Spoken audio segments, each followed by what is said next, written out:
ምንድነው ሚስጥሩ? ጭንቀት ሁሉም ሰው ጭንቀት አለው አይቀርም። ራሳቸውን ከጭንቀት ጠብቀው ሊኖሩ የሚችሉበት ሚስጥሩን ይሄ ነው ብሎ ለመግለጽ ይከብዳል። የኑሮ ሁኔታ ያለው ማህበራዊ ሁኔታዎች የተለያዩ ጉዳዮች ያስጨንቁታል። ሰው ሆኖ ሊቀጥል የሚችለው ከአመጋገብ ነው።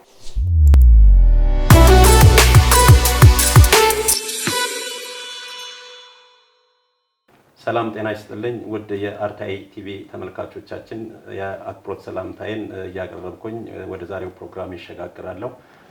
እንደተለመደው አርታይ ቲቪ በኪነ ጥበብ ዙሪያ በማህበራዊ ጉዳይና በተለያዩ አውዶች የተለያዩ እንግዶችን ስቱዲዮ በመጋበዝ ተሞክራቸውን ለእናንተ እያቀረብን እንገኛለን። በዛሬው ዕለት የሁለተኛው ትውልድ ወይም የሁለተኛው ጄኔሬሽን የሕክምና ቡድን ጉምቱ ባለሙያ ናቸው። ዶክተር አብርሃም አስናቀ ይባላሉ። ከእሳቸው ጋር ጥሩ ቆይታ እንደሚኖረን ተስፋ እናደርጋለን። እንግዲህ ዶክተር እንኳን በደህና መጡ። እንኳን ደህና ቆያችሁ። ፕሮግራማችንን ለማካሄድ እኔ እንግዲህ ከስቱዲዮ ውጪ አንተ ነው የምንምልህ ካለን መቀራረብ ሁኔታና ውይይታችንን አንቱ ብዬ ልቀጥል ወይስ አንተ ላስፈቅድ? ሐኪም ብዙ ጊዜ አንቱ ስለማይባል አንተው ይሻለኛል። አንዱም ያገናኘን ወደ 3 መጽሐፎችን ደርሰሃል። ከነኚህ 3 መጽሐፎች በተጨማሪ ደግሞ አሁን በቅርቡ ደግሞ አዲስ መጽሐፍ ይዘህ ልምድህን ልታካፍል እየመጣህ ነውና አንተ መባሉ እንግዲህ ቀለል ይላል ብዬ አስባለሁ። ሕክምናም ሳይንስ ብቻ ሳይሆን ጥበብ ጭምር ነው። ስለዚህ አንተ መባሉ የተሻለ ይሆናል። ምናልባት ደግሞ ጸጉሬ ላይ ሽወትም የለም ያንተ ይበልጣል። ስለዚህ አንተ ብባል ይሻላል። እሱን ካነሳ ዘንዳ እንደ ወደ ዋናው ውይይታችን ከመግባታችን በፊት ምንድነው ሚስጥሩ? ሚስጥሩን ይሄ ነው ብሎ ለመግለጽ ይከብዳል። አንድ ምክንያት ብቻ ሊሆን አይችልም። አንድ በቤተሰብ ሽበት የሌላቸው ሰዎች አሉ። ሁለተኛው ለመሸበት የሰው ልጅ ህይወቱ ወሳኝ ነው። በጭንቀት ላይ ያለ ሰው በተለያየ አይነት መንገድ ሀብት ብቻ አይደለም፣ ጭንቀት ያለበት ሰው ብዙ አይነት ነገሮች ይገጥሙታል። እርግጠኛ ነኝ ብዙ ቦታ ብንሄድ በጦርነት በሌላ ችግር በተጨነቁ ሀገሮች ውስጥ የሚኖሩ ሰዎች ቶሎ የማርጀት ቶሎ የመሸበት ነገር አላቸው። እንዲያውም የቆዳ መሸብሸብ ብዙዎች ላይ ይታያል። ሌሎች ሀገሮች ላይ በዛ እድሜ የማይታየው እዚያ ሲታይ ምንድን ነው የሚለው ነገር ያጠያይቃል። ጭንቀት፣ ረሃብም ራሱ ሌሎች ምክንያቶችም ስላሉ እኔ ሽበት እድሜን አይገልጽም፣ ኑሮንም ጭምር ይገልጻል። ሰው እንዳኗኗሩ ነው የሚመስል ይባል የለም፣ እንደዚያ ማለት ነው። ስለዚህ ነገሮቹን ቀለል አድርጎ የሚወስድ ሰው ምናልባት የሽበት የሚመጣበት ጊዜ ሊረዝም ይችላል። ከዚህም ባለፈ ደግሞ ጭንቀት ከማስረጀት ውጪ ደግሞ ብዙ ተያያዥ ችግሮችን እንደሚያስከትል ይሰማኛልና እስቲ ተመልካቾቻችን በዚሁ ግንዛቤ እንዲያገኙና ሰዎች ደግሞ እንዴት ነው ራሳቸውን ከጭንቀት ማውጣት መጠበቅ የሚቻልበት መንገድ በዚህ ላይ ትንሽ ሀሳብ ብሰጥ። ጭንቀት ብዙ ነገሮች ሊያስከትል ይችላል። የሰው ልጅ አካል ሁሉም የተያያዘ ነው። አእምሮ ከአካል ጋር፣ ልብ ከጉበት ጋር፣ ከሳምባ ጋር ሁሉ ይያዛል። ከተያያዘ አንዱን ነጥሎ ሌላው ብቻውን ጤነኛ ነው ሊባል አይቻልም። አንዱ ከታመመ ሁሉም ታሟል ማለት ነው። ሰውየው ሙሉ ነው የታመመው። ጭንቀት በሕክምናው ላይ መለኪያ የለውም። ሙቀት መለኪያ አለው፣ ግፊት መለኪያ አለው። ጭንቀት ግን መለኪያ የለውም። በመጠየቅና ሁኔታውን ከማወቅ ነው እንጂ መነሳት የሚቻለው በመለኪያ የምንለካው ነገር አይደለም። ሌላው የጭንቀት ነገር ደግሞ ተመሳሳይ ጭንቀት ለተለያዩ ሰዎች ብንሰጣቸው ለጭንቀቱ የሚሰጡት መልስ የተለያየ ነው። አንደኛው በጣም ተረብሾ ራሴንም ላጥፋ ሊል ይችላል። ሌላው ደግሞ ይሄ ማንኛውም ሰው ጋር የሚደርስ ነውና ምንም አይደለም ብሎ የሚል አለ። ሌላው ደግሞ ይሄንን እርሱት ይሄማ ነገ ጀምሮ የለም እኮ ብሎ ነገሮቹን በቀላል ሊያይ የሚችላል። ስለዚህ እከሌ አንድ አይነት ጭንቀት ተሰጥቶት ለምን እንደዚህ ሆነ፣ ያኛው ለምን እንደዚህ ሆነ የሚባለው ነገር በቀላሉ ሊፈታ አይችልም። ሁለተኛ ማህበረሰባችን ያደግንበት ወሳኝ ነው። ከባድ ጭንቀት ደርሶብን ማህበረሰቡ ሲያጽናናን ነገሮችን ሁሉ በቀላል ልንወስድ እንችላለን። የኛ ማህበረሰብ ድሮ እንደዛ ነበር። ለሞት አብሮ ይመጣል፣ ያጽናናል። ለደስታም ለክፉ ነገሮች በሙሉ ተገኝቶ የማጽናናት ጊዜ ነበረው። በዛም ላይ የሃይማኖት አባቶች የዛኑ ስራ ይሰሩ ነበር። አሁን የማህበረሰቡ አንድነት እየላላ መጥቷል። ሲላላ ደግሞ ጭንቀቶች እየበዙ ይመጣሉ። እነዛን ደግሞ ወደ ሕክምና ሊሄዱ ነው። ሕክምናው ጭንቀትን የሚፈታ ሕክምና ተስፋፍቷል ወይ? ጭንቀት ከመምጣቱና ሌላ እንደ በሽታ ከመገለጹ በፊት የምክር አገልግሎት የሚሰጡ ሰዎች አሉ ወይ? እነዚህ ሁሉ ታይተው ነው እንግዲህ ጭንቀትን እንዴት እናርገው ተብሎ ሊባል የሚችል። ይሄ ሁሉ ነገር ማለፍ የቻልነው የማህበረሰባችን ማህበረሰቡ ቢታይ ሰውን የማጽናናት ዘዴ ነበረው። ባደጉት ሀገሮች ሲኬድ ሁሉም በየራሱ ነው። በየራሱ ከሆነ ደግሞ ጭንቀቱን ለመወጣት ምንም መንገድ የለውም ሕክምና ካልሆነ በስተቀር። ስለዚህ ራስን ማጥፋት ከኛ ሀገር ይልቅ ያደጉት ሀገሮች ይበዛል። ይሄ የሚሆንበት ከጎኑ የለውም። ይሄ እንደዚህ ነው፣ አይዞህ በርታ፣ የሚያልፍ ነገር ነው፣ እኛ ከጎንህ አለን የሚል ከሌለ ሰው በጭንቀቱ ተውጦ ራሱን ወደ ማጥፋት ይደርሳል። ለዚህ ነው የሚያስፈልጉን ነገሮች አሉ መያዝ ያለብን፣ ማቆየት ያለብን። የማያስፈልጉትን ደግሞ አያገለግሉም እና ማስወገድ ያስፈልጋል ብዬ አምናለሁ። ሰዎች ከመቅጽበት በጣም ቁጡ፣ ብስጩ ይሆናሉ። ይሄ ቁጡነት፣ ይሄ ብስጩነት ደግሞ መልሶ ወደ ጭንቀትም ሊያመራቸው ይችላልና ምንድነው የዚህ የብስጭትና የጭንቀት ተያያዥነት ይኖረው ይሆን? እንግዲህ እስካሁን ሁሉ ነገር ተጠንቶ አላለቀም። ሕክምና አሁን ብዙ ነገሮችን በተናጠል እያየ ነው። በእኛ ጊዜ ሁሉንም አንድ ላይ ነበር የምናየው። አሁን ምን እየሆነ መጣ? ለእያንዳንዷ ነገር የራሷ ሐኪም እየተፈጠረላት መጣ። ስለዚህ አይኔን የሚያሳክከኝ ከሆነ አይን የሚያሳክክ ስፔሻሊስት ሐኪም ጋር ነው የምላከው። እንግዲህ አይኔ ብቻውን አይደለም ያለው። አይኔ ወይም የሌላው ታካሚ አይን የታካሚው አይን ነው፣ አይን አይደለም። የታካሚው አይን ነው። ማከም ያለብን ታካሚውን ነው። ስለዚህ ልክ እንደዛ አእምሮና አካልን ስንለየው ችግር ይመጣል።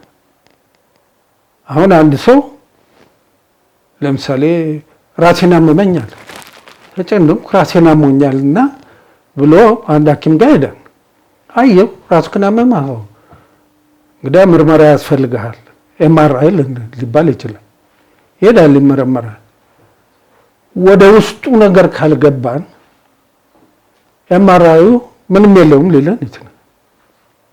መጠየቅ ከተጀመረ ግን እንቅልፍ ሳተኛ አድረሃል፣ ለስንት ቀን አልተኛም፣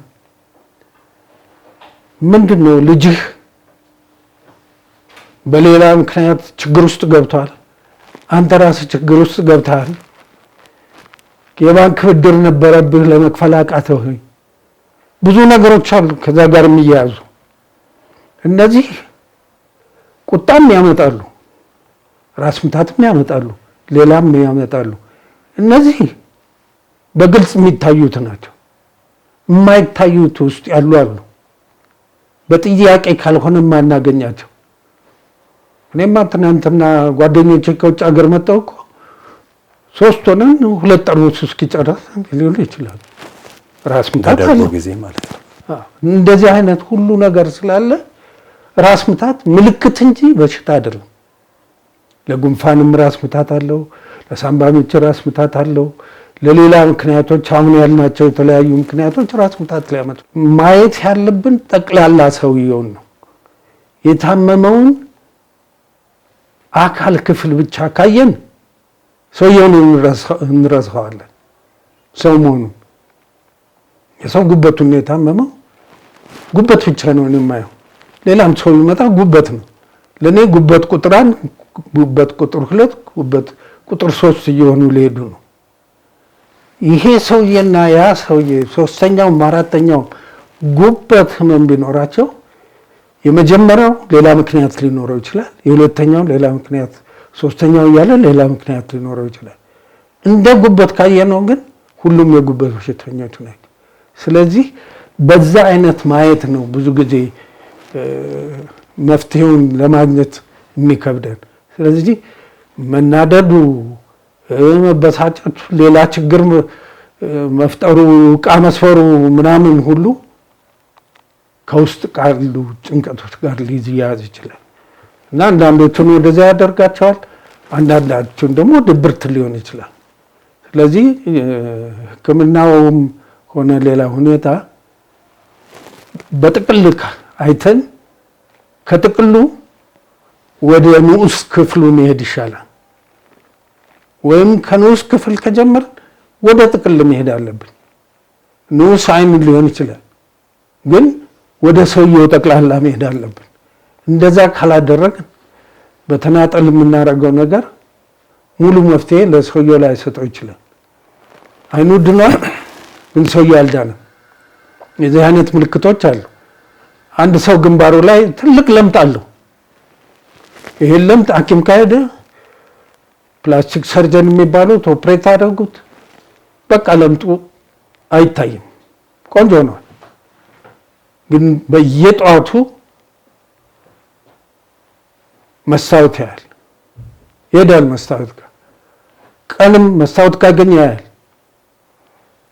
ለምጡ ከዚህ ጠፍቷል፣ ከአእምሮ ግን አልጠፋም። እንደዛ ማለት ያስጨንቀዋል ማለት ነው። ስለሚያስጨንቀው የሌለ ነገር እንዳለ ጠፍቷል። ያለምጥ አይታይም። ማንም አንተ ለምጣለህ ብሎ ያለው የለም፣ ጠፍቷል። ግን እየሄደ መስታወት ያህል እና ለምጡ ዳነ፣ ሰውየው ግን አልዳነም። ለምጡ የለም፣ ሰውየው ግን አልዳነም። ምክንያቱም መስታወት ጋር ሄዳለ በቀን 5-10 ጊዜ ያለምጣለኝ ብሎ የለም። ስለዚህ ሕክምና ሰውየውን ማከም አለበት። ያችን እሷን ብቻ ለምጧን ብቻ መሆን የለበትም የሚባለው ለዚህ ነው። እንዴት ነው እንደ ሀገር አሁን ዜጎች ወይም ሰዎች ራሳቸውን ከጭንቀት ጠብቀው ሊኖሩ የሚችሉበት መንገድ ይኖር ይሆን? ጭንቀት ሁሉም ሰው ጭንቀት አለው፣ አይቀርም። አፈታቱ ላይ ነው እንግዲህ ቅድም ያለው ማህበረሰብ እንዴት እንደሚፈታ የሚነግረን፣ ስናድግ እንዴት ችግራቸውን እየፈቱ እንደሚመጡ በአይነግሩንም በማየት በመስማት የምናየው ነገር አለ። ሁለተኛው እንግዲህ ባደጉት ሀገሮች የሚደረገው የጭንቀትን እንዴት አድርገህ ትቋቋመዋለህ የሚባል ያው ስትረስ ማኔጅመንት ብለው የሚሉት አላቸው። ስለዚህ ሰዎች እዛ ሄደው ስልጠና ሊወስዱ ይችላሉ እንጂ ጭንቀት እኔ ጋር መምጣት የለበትም ሊባል አይችልም። ጭንቀት ከተግዳሮት ጋር ነው የሚመጣ፣ ቻሌንጅ ነው። ተግዳሮት ከሆነ ያንን ተግዳሮት እንዴት አድርጌ አልፈዋለሁ፣ ማለፊያ መንገዱን መማር ወይም ከዚህ በፊት አይቼና ልምድ ካገኘሁ ያንን ተጠቅሜ ያልፋለሁ ለማለት ነው እንጂ ጭንቀት ማንም ሰው ያጋጥመዋል። መሞት አለ አይደለም? እና ስትሞት እኮ ይጨንቀናል። ሌላም ነገር ሲያጋጥመን ይጨንቀናል። ግን የምናልፍበት ዘዴ መኖር አለበት። አለበለዚያ ብዙ ሰው ያንን ማለፍ ካልቻለ ራሱን ይሰዋል ማለት ነው። ቢሆን ኖሮ ሰው እናቱ ስትሞት በጣም የሚወዳት እሱን ራሱን አጥፍቶ ከእናቱ ጋር ይጣል እና ጭንቀት እኔ ጋር እንዳይመጣ የሚባል የለም። እኔ ጋርም ይመጣል፣ ሌሎችም ጋር ይመጣል። እንዴት አድርጌ ነው ያንን የማልፈው የሚለውን እንዳልኩት ከማህበረሰብ የተማርነው ወይንም ደግሞ ባለሙያ የሆኑት ጭንቀት ሲመጣ በዚህ አይነት ነገር ነው መቋቋም ያለባቸው ማለፍ ያለባቸው የሚሉት በእነሱ በኩል ምክር ማግኘት ነው እንጂ ጭንቀትን ማስቀረት አይቻልም። አሁን ባለው ነባራዊ ሁኔታ ማህበረሰቡ ወይም የተለያየ የህብረተሰብ ክፍል ከኢኮኖሚ ጋር በተያያዘ የኑሮ ሁኔታ ያለው ማህበራዊ ሁኔታዎች የተለያዩ ጉዳዮች ያስጨንቁታል። በዛው ልክ ደግሞ የኢኮኖሚ ሁኔታ ተስተካክሎለት ነገሮች ጥሩ ሆነው ደግሞ ለምሳሌ ኦቤሲቲን መውሰድ እንችላለን፣ ውፍረትን ማንሳት እንችላለን፣ ሌሎችም ደግሞ በሽታዎችንም ማንሳት እንችላለን እና ጭንቀት በተለያየ መንገድ ይመጣል። አሁን ላይ ብዙዎችን እያስጨነቀ ደግሞ ወደ የከፋ ችግር እየወሰደ ያለው ደግሞ እነኚህ ስኳር በሽታ፣ ኮሌስትሮል የመሳሰሉት ችግሮች ደግሞ ሰዎችን በጣም እያስጨነቁ ያሉ ችግሮች ናቸውና እስቲ እንደ ሕክምና ዶክተርም ስለሆኑ እስቲ በዚህ ጉዳይ ላይ ምን አይነት ግንዛቤ ህብረተሰቡ ሊኖረው ይገባል? ምን መደረግ አለበት? ሰው አኗኗሩን ይመስላል ሲባል ሰው ሆኖ ሊቀጥል የሚችለው ከአመጋገብ ነው። ምግብ ከሌለ ጊዜው ሊረዝም ይችላል እንጂ ሰው ህይወቱ ያልፋል። አመጋገብ ደግሞ ስርዓት ቅጥ መኖር አለበት። ምን የሚባል ነገር አለ መሰለኝ፣ አያትህ ሆይ ቅድመ አያትህን የማታውቀው ምግብ አይደለም ይላል። ምክንያቱም ተለውጧል ማለት ነው። ተለወጠ ማለት ምን ሆነ? ወይ በፋብሪካ ተሰራ ወይንም መጠቅለያው ምናምን ነገሮች የተለያዩ ነገር አሉ። ሌላ ደግሞ አባባል አለ፣ በፕላስቲክ የተጠቀለለ ምግብ ነው ብለህ አትብላ ይላል። እንግዲህ ከተፈጥሮ ከሰጠችው ነገር ወጥተናል ማለት ነው። ሌላው ሀብታውን የሚበላው ምግብ ጥሩ ነው ብለህ ካሰብህ ቤት ግን ጥሩ ሆስፒታል አካባቢ ስራው ይላል እና የደሃ ምግብ ተብሎ በእኛ አካባቢ የሚወሰደው እንግዲህ ጎመን፣ ሌላ ነገር ሽሮ እና ምናምን ናቸው። በብዛት ደግሞ አሁን የሚታየው የጤና ምግብ የሚባሉት እነሱ ናቸው። ስለዚህ ሀብታም የሚመገበው ነው ጥሩ ምግብ ብለህ ካልክ ቤት ግን ጥሩ ሆስፒታል አካባቢ ስራው የሚባልበት ምክንያት ይሄ ነው እና ሁለተኛ ደግሞ ጾም በተለያዩ ሃይማኖቶች አለ። አሁን ከጾም እየራቅን ነው በብዛት። ጾም ምን ያደርጋል?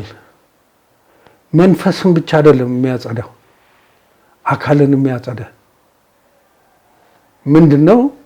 በሚጾምበት ጊዜ ቅባት ነክ በሙሉ የሆኑት ይቀራሉ፣ ሌሎቹም ምግቦች። ሁለተኛ ሰውነታችን የሚያቃጥለው ሲያጣ የተጠራቀመውን ስኳርም ይሁን ቅባትም ይሁን ለኮሌስትሮል ማለት ነው፣ ሌሎቹን ነገሮች ያቃጥላል።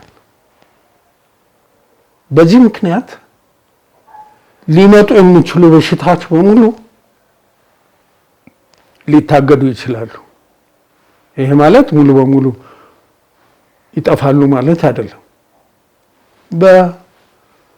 በቤተሰብ የሚመጣ ስኳር በሽታ አለ። ይሄ በዘረመል የሚመጣ ምንም ማድረግ አይቻልም። ከዘረመል ውጭ ነው ግን ማመጋገብ ብዙን ነገር ማስተካከል ይቻላል። እንደውም በሽታው ከተከሰተ በኋላ ጾም በመጾም ወደ ማንኛውም ጤነኛ ሰው ወደ ደረሰበት የሚደርሱ አሉ። ስለዚህ እንዴት አድርገው ስርዓቱን ሰሩት እኔ አላቅም። የተለያዩ ሃይማኖቶች ግን ጾም ከመንፈሳዊ እንትኑ ተጨማሪ ለጤና በጣም አስፈላጊ ስለሆነ መጀመሪያ አመጋገቡን ማስተካከል፣ ያ እንኳ ከከበደ ምንድነው መደረግ ያለበት? የጾም ስርዓትን ተከትሎ ማስተካከል የሚቻልበት መንገድ አለ እየተባለ እንግዲህ ስኳርን ስናየው ምንድነው የምናደርገው? መድኃኒት እየሰጠን ትላንት 350 ነበር ዛሬ 300 ሆነልህ፣ ዛሬ ደግሞ 275 ሆነ እየለካን እንደዚህ ሆነ ነው እንጂ ለማዳን የሚደረግ ጥረት የለም እስካሁን በሕክምናው አካባቢ። በአመጋገብ ግን የሚሞክሩ ሰዎች አሉ። የኮሌስትሮልንም ቢሆን እዚህ ደረሰ እዚህ መጣ ነው። ለምንድን ነው ለማዳን የማይቻለው ወደሚለው መካሄድ አለበት። ይህንን በምናስብበት ጊዜ ግን የመድኃኒት ፋብሪካዎችንም ማሰብ አለብን። የስኳር በሽታ ቢድን፣ ኮሌስትሮል ቢድን፣ ደም ብዛት ቢድን ስንት የመድኃኒት ፋብሪካዎች ሊዘጉ ይችላል፣ ሊከስሩ ይችላሉ። ማሰብ ነው። እዚህ ላይ እንግዲህ ትግሉ ከማን ጋር ነው የሚለው መታሰብ አለበት። እዚህ ላይ ንግድ አለ። የንግድ ጉዳይ አንድ ሰው ንግድ የሚጀምረው ለማትረፍ ነው። ሰው ግን ሙሉ በሙሉ ቢድን እነዚህ ሁሉ ስለሚከስሩ እነሱም የሚያድን መድኃኒት የሚሰሩ አይመስለኝም። የኔ ግምት ነው። ምክንያቱም መክሰር አይፈልጉም። ሌላው መንገድ ደግሞ አሁን ያልነው ነው ያመጋገቡ የምኑ የሰው ልጅ ተው የተባለውን ነገር ላይ ነው በብዛት የሚያተኩረው። የዛ አይነት የሚስበን ነገር አለ። በዚህ የተነሳ ያንን ላናደርግ እንችላለን እንጂ ብዙ ነገሮች ከአመጋገብ ጋር ሊስተካከሉ ይችላሉ ተብሎ ነው የሚታሰብ። አንተ የሁለተኛው ትውልድ ሰርጂካል ዶክተር ነህ። እንግዲህ የመጀመሪያው ትውልድ የሚባሉ ካልተሳሳትኩ እነ ፕሮፌሰር አስራት ይመስሉኛል፣ ወይም ልታርመኝ ትችላለህ። የሁለተኛው ትውልድ ሰርጂካል ሐኪም ብለን ስንጠራ ምንድን ነው የሚያመላክተው? በመሰረቱ ትክክል ነው ይሄ አባባል። መጀመሪያ የነበሩት አስተማሪዎቻችን ናቸው። ያው እንዳነሳው ፕሮፌሰር አስራት፣ ፕሮፌሰር ታዬ እነዚህ መጀመሪያ ሕክምና ትምህርት ቤቱ ሲጀመር ጠቅላላ ሐኪም አድርገው የሚያሰለጥኑ እነሱ ነበሩ። ከዛ ቀጥሎ ያለው ትምህርት አልተጀመረም። ስላልተጀመረ ጠቅላላ ሐኪም ሆነ በዛን ጊዜ የወጣው በሙሉ ማህፀንም ሐኪም ነው፣ የህፃንም ሐኪም ነው፣ ቀዳጅ ሐኪምም ነው፣ የውስጥ ደዌም ሐኪም ነው። ስለዚህ በእኛ ጊዜ የነበሩት ቢጠየቁ ብዙዎቹ የቀዶ ሕክምና ትምህርት ከመግባታቸው በፊት በሺዎች የሚቆጠሩ ኦፕራሲዮኖች አድርገዋል። ጊዜው ደግሞ ለዚያ የሚያጋልጥ ነበር። ለምንድን ነው? የደርግ ጊዜ ስለነበር የቁስለኛ ጉዳይ አለ፣ ሌላም ቀዶ ሕክምና የሚያስፈልጋቸው አለ። አንድ ላይ ሲደመር ማንም ሰው በሌለበት በየክፍለ ሀገሩ እነዚህ ሰዎች ናቸው ኦፕሬት የሚያደርጉ እዛ የተመደቡት። በዛ ምክንያት ሁላችንም በመጠኑም ቢሆን መጠነኛ ቀዶ ሕክምና የሚያደርጉ ሆነን ነበር። ይህ ነገር መቀጠሉ አስቸጋሪ ሆነ። ምክንያቱም ስልጠና ሳይሰጠው ሰርቲፊኬት በእጁ ሳይዝ ኦፕራሲዮን የሚያደርግ ጥያቄ እንኳ ቢመጣ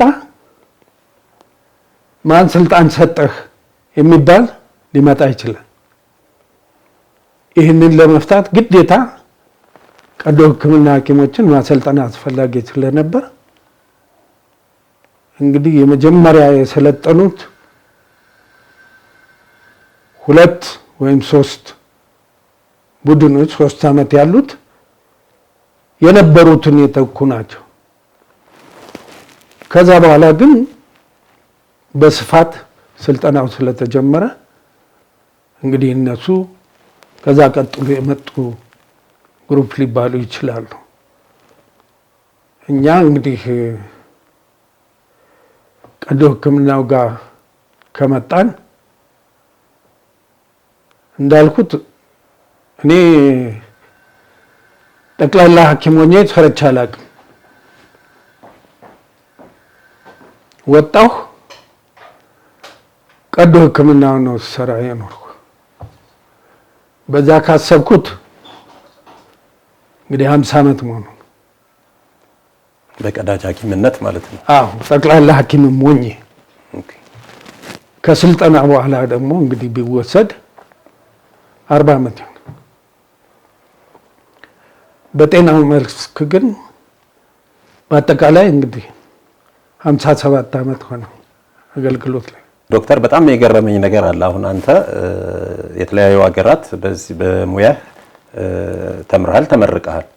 አዲስ አበባ ዩኒቨርሲቲ ግን የምረቃ ስነ ስርዓቱ የተከናወነው ትምህርቱን ጨርሰ ስራ ዓለም ላይ ቆይተ ከሆነ ጊዜ በኋላ ነውና ምንድነው ያ ሊሆን የቻለበት ምክንያት? ይሄ ሊሆንበት የቻለው ምክንያት ዩኒቨርሲቲው ተዘግቶ ነበር። አዲስ አበባ ዩኒቨርሲቲ የተዘጋበት ምክንያት ማንኛውም ተማሪ እድገት በህብረት ከና አስተማሪዎቻቸው መውጣት ነበረባቸው። ስለዚህ ሁሉም ሄዷል። ምረቃ የሚባል ነገር የለም። እኛ መጨረሻ ዓመት ፈተና ጨርሰን መጨረሻ ዓመት ላይ ነበር። እኛም ውጡ ተባል። ወጣን። ስንወጣ ግን አዲስ አበባ ያሉ ሆስፒታሎች እንዴት አድርገው ይካሄዱ? አሁን የተባሉት ቀዳጅ ሐኪሞች ናቸው ያሉት። ፕሮፌሰር አስራት ጥቁር አንበሳ አሉ፣ ፕሮፌሰር ታዬ ጳውሎስ ሆስፒታል አሉ። በየቀኑ ተረኛ መሆን አለባቸው። በየቀኑ ደግሞ ቀን ታካሚ ማየት አለባቸው። ያን ማድረግ አይቻልም የሰው ልጅ። ስለዚህ ስራው ልክ ሊመጣ አልቻለም። ተመለሱ ተባልን። እኛም ዘመቻዬን በጣም ጥቂት 3 ወር 2 ወር 5 ወር በተለያየ ጊዜ ይኬድ ስለነበር ተመለሱ ተባል። ተመልሰን መጣን። እኛ ጨርሰን ወደ የክፍለ ሀገር ተመደብን። አሁን ስንመደብ ቅድም እንዳልኩት የቀዶ ሕክምናውንም ስራ ስለምንሰራ ተጽዕኖ አዲስ አበባ ላይ ያለው ተጽዕኖ ቀነስ አለ። በዛ አይነት መልክ ነው እንግዲህ ይሄ ነገር ሊደረግ የቻለው እና ተመረቅነው። ዲፕሎማችንን መጠን ከሬጅስትራሩ ቢሮ ወሰን የሕክምና ፋካልቲው 50ኛ ዓመት ሲከበር ኧረ በስርዓት ያልተመረቁ ሰዎች እኮ አሉ እና እነሱ የሚመረቁ ስለተባል የመጀመሪያ ልጄ ሐኪም ሆና ከተመረቀች በኋላ እኔ እድሉ ደረሰኝና ጋውን ለብሼ ተመርቄያለሁ። ግን ረስተነዋል። 50 ዓመቱ በኋላ የሕክምና ፋካልቲው የ50 ዓመት ሲከበር ነው።